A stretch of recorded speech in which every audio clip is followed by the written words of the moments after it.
نماز میں زخمی کر دیا اور وہ ایسے زخمی ہو گئے کہ اب وہ نماز پڑھا رہے ہیں اور اس حالت میں گرے ہیں کہ اب تحمل نہیں ہے، کھڑے ہونے کا تحمل نہیں ہے۔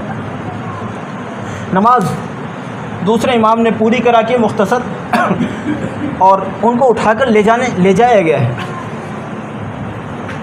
ان کو دودھ پلایا گیا ہے۔ تو جہاں پسلیوں کے پاس میں جہاں زخم ہوا تھا، یہاں زخم کے راستے سے وہ دودھ باہر آ گیا ہے۔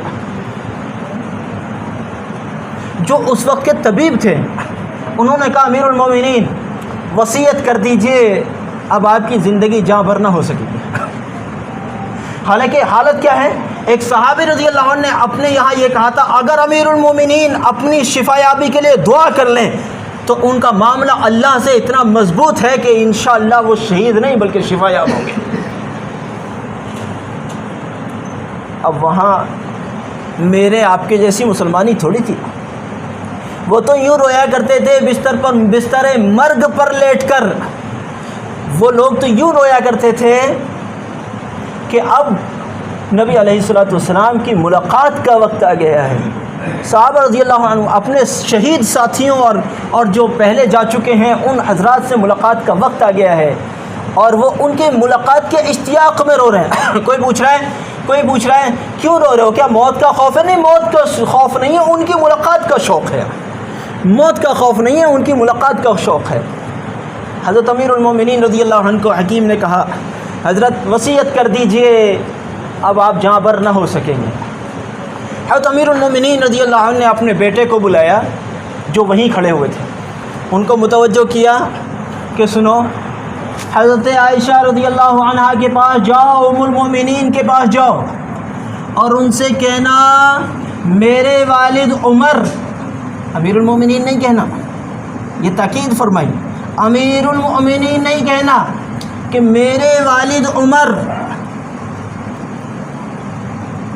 وہ نبی علیہ الصلوۃ والسلام کے پہلو مبارک میں دفن ہونے کی آپ سے اجازت چاہتے ہیں۔ حضرت عائشہ رضی اللہ عنہ کا ہی تو حجرہ ہے نا وہ، جس میں نبی صلی اللہ علیہ وسلم آرام فرماتے ہیں۔ آپ سے اجازت چاہتے ہیں نبی علیہ الصلوۃ والسلام کے پہلو مبارک میں ان کی قبر بنا دی جائے۔ حضرت عائشہ رضی اللہ عنہ نے فرمایا ویسے تو میں نے یہ جگہ اپنے لیے منتخب کی تھی، لیکن اگر امیر المؤمنین ایسا چاہتے ہیں تو میں ان کے حق میں دستبردار ہوتی ہوں اور اجازت دیتی ہوں کہ ان کو یہاں دفن کر دیا جائے، میری قبر تو وہاں بن جائے گی۔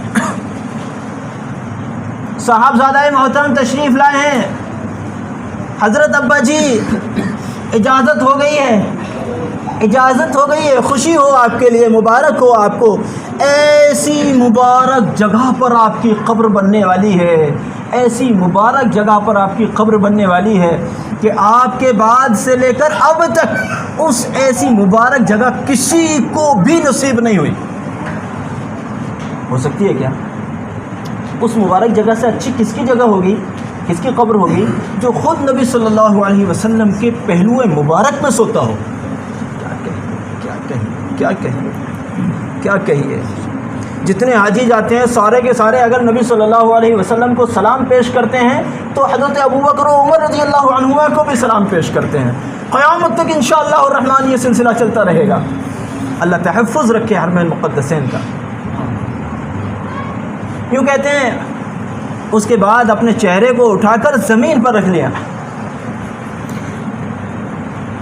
بیٹے نے چاہا کہ اٹھا کر رکھ لیں، اپنی زانوں پر اٹھا کر رکھ لیں، کوشش کی کہ نہ اس کو یہیں رہنے دو، اس کو یہیں رہنے دو۔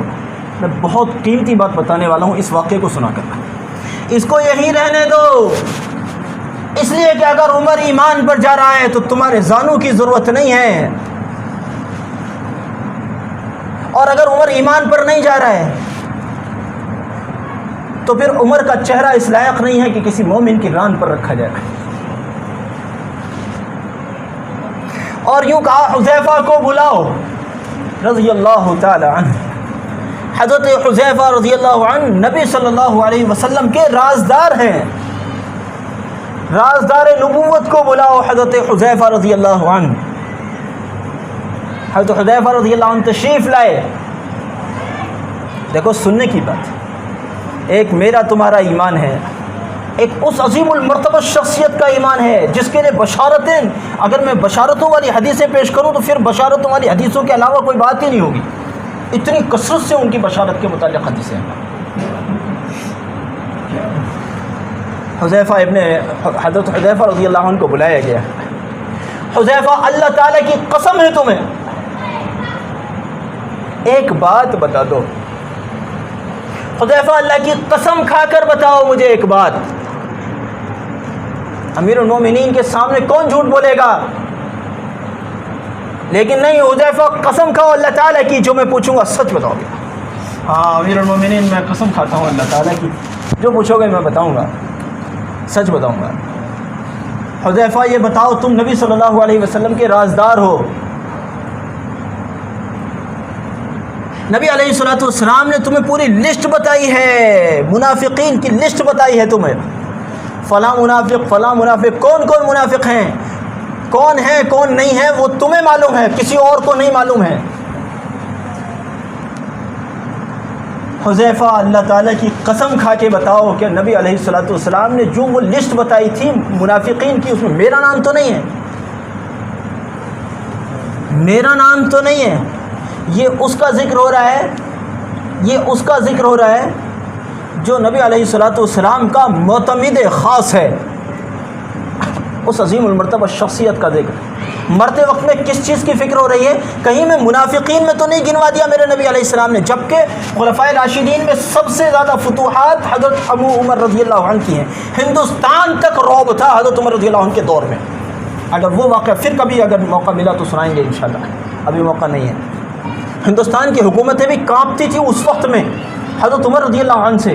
نتیجہ یہ ہے کہ وہ قبیلہ بنی ثقیف کی جو کشتی یہاں آئی تھی, وہ اسلام چھوڑ کر جو واپس گئی وہ اس رعب کا اثر تھا, ورنہ تو انہیں واپس نہ جانے دیتے یہ لوگ. اس رعب کا اثر تھا, اس رعبیل شخصیت کا یہ عالم ہے. حذیفہ قسم کھا کے بتاؤ اللہ کی کہ مجھے تو منافقین کی لسٹ میں نہیں بتایا نبی صلی اللہ علیہ وسلم نے. حذیفہ رضی اللہ عنہ کہتے ہیں امیر المومنین میں یہ بات نہیں بتا سکتا کیونکہ یہ راز ہے نبوت کا, اللہ تعالیٰ کی قسم میں موت تک نہیں راز کھولوں گا, کیونکہ یہ نبی صلی اللہ علیہ وسلم کا راز ہے, اور نبی علیہ السلام کا راز میں بھلا کیسے کھول سکتا کہ حذیفہ نہ کھولو, لیکن وہ اتنا بتا دو میرا نام تو نہیں ہے نا اس لسٹ میں, میرا نام تو نہیں ہے نا اس لسٹ میں. تو حذیفہ رضی اللہ عنہ کہتے ہیں ہاں امیر المومنین آپ کا نام نہیں ہے اس لسٹ میں. کہا میں اب اطمینان سے مر سکوں گا.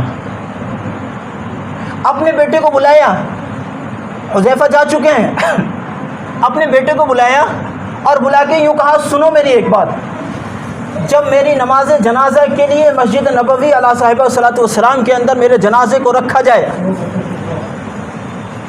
تو صفوں کے اندر دھیان سے دیکھنا حذیفہ موجود ہیں یا نہیں. اگر حذیفہ میری نماز جنازہ پڑھتے ہیں تو پھر تو میری جو تدفین ہے وہ نبی علیہ السلام کے پہلو مبارک میں کر لینا, اور اگر حذیفہ میرے نماز جنازہ میں موجود نہ ہو تو پھر عام قبرستان میں دفن کرنا, پھر یہاں دفن نہ کرنا, کیونکہ اس سے مجھے اس کا مطلب یہ ہوا کہ اس سے انہیں یہ اندیشہ تھا کہ حذیفہ رضی اللہ عنہ اگر شریک ہیں تو اس کا مطلب ان کے علم میں ہے کہ وہ منافق نہیں. کس کا عالم ہے یہ اس عظیم شخصیت کا حال ہے جس شخص کا کہنا یہ ہے, ان کا قول یہ ہے کہ میں اپنے اللہ سے اتنی امید رکھتا ہوں کہ اگر ساری دنیا کو جہنم میں بھیجنے کا فیصلہ ہو جائے اور صرف ایک آدمی کو جنت میں بھیجنے کا فیصلہ ہو تو وہ ایک آدمی جنت میں جانے والا عمر ابن الخطاب ہوگا. اور اللہ سے اتنا ڈرتا بھی ہوں کہ اگر اللہ تعالیٰ سب لوگوں کو جنت میں بھیجنے کا فیصلہ کر لے, اللہ تعالیٰ سب لوگوں کو اگر جہنم میں بھیجنے کا فیصلہ کر لے, ایک آدمی صرف جہنم میں جائے باقی سب جنت میں جائیں, تو مجھے اللہ سے یہ خوف ہے کہ کہیں وہ ایک آدمی جہنم میں جانے والا کہیں عمر ابن الخطاب نہ ہو. اتنا خوف بھی ہے اور اتنا امید بھی ہے. اس شخص کا عالم موت کے وقت یہ ہے, اور ہماری نمازوں کا عالم یہ ہے کہ ہم جیسی نمازیں 20 سال پہلے پڑھتے تھے ایسی نمازیں آج بھی پڑھ رہے ہیں. کل یہاں ایک آدمی نماز پڑھ رہے تھے,